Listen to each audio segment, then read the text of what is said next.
কৰ্ম কেতিয়াও সৰু বা ডাঙৰ বুলি নাথাকে, সকলো কৰ্মই সমান।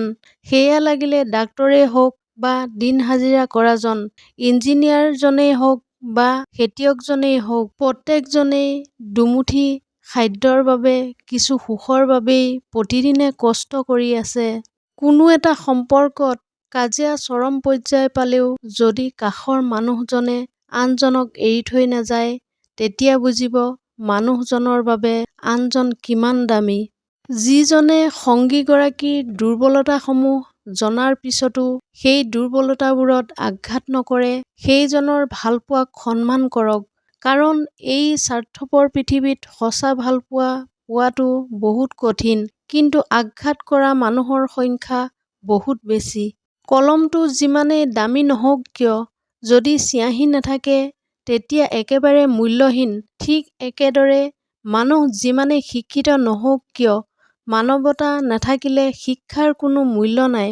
যিদৰে অত্যাধিক পিয়াহত থাকিলেও আমি কেতিয়াবা বিষ পান নকৰোঁ, ঠিক একেদৰে অকলশৰে থাকিলেও কেতিয়াও বেয়া মানুহৰ লগত সম্পৰ্ক নকৰিব। যিদৰে বিষ খাই দিয়াটো নিজৰেই মৃত্যুৰ কাৰণ, তেনেকৈ বেয়া মানুহৰ লগত সম্পৰ্কও আমাৰ বাবে যথেষ্ট ক্ষতিকাৰক। পৃথিৱীখন বৰ আচৰিত। ইমান কিবা এটা ভুল কৰিলে কোনেও বুজাই শুদ্ধ কৰাৰ বাবে প্ৰেৰণা নিদিয়ে। মাথো জানে কিদৰে আৰু তল পেলাব পাৰি, কিদৰে হেয় প্ৰতিপন্ন কৰাব পাৰে। মানুহে আচলতে এই তল পেলোৱাৰ বাবে বা শেষ কৰিবলৈ চেষ্টা কৰি থকাতকৈ ভাল কামত আগবাঢ়ি যাব লাগে। আন্ধাৰৰ পিছত পোহৰ নিশ্চয় আহিব।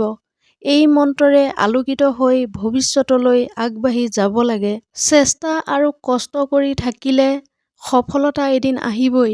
তেতিয়া আপোনাৰ জীৱন অতি সুন্দৰ আৰু সন্মানীয় হৈ পৰিব।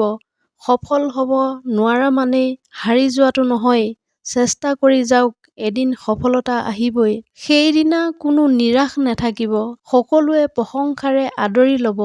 আৰু সেইটো হ'ল আপোনাৰ আটাইতকৈ ডাঙৰ কৃতিত্ব।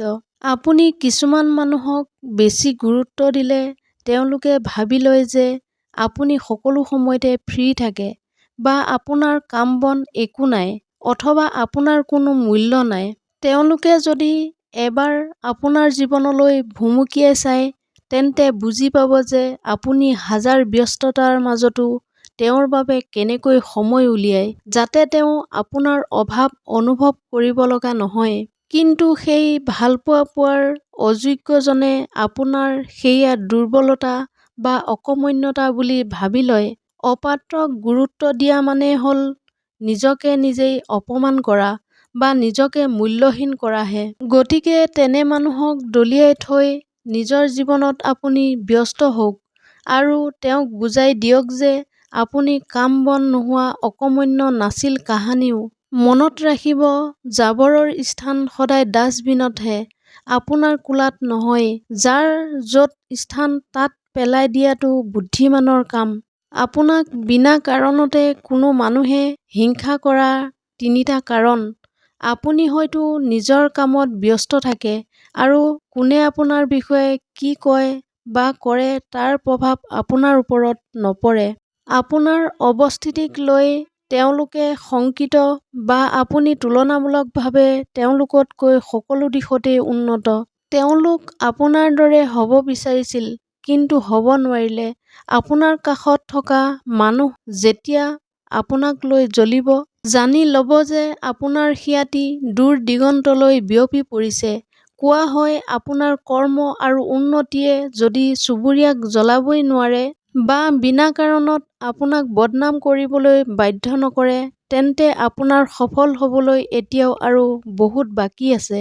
এনেধৰণৰ মটিভেশ্যনেল ভিডিঅ' পাই থাকিবলৈ মোৰ চেনেলটো ছাবস্ক্ৰাইব কৰি ৰাখিবলৈ নাপাহৰিব। পুনৰ অন্য এটা ভিডিঅ'ৰ সৈতে লগ পোৱাৰ প্ৰতিশ্ৰুতিৰে আজিৰ এই খণ্ডটোৰ পৰা বিদায় লৈছোঁ। ধন্যবাদ।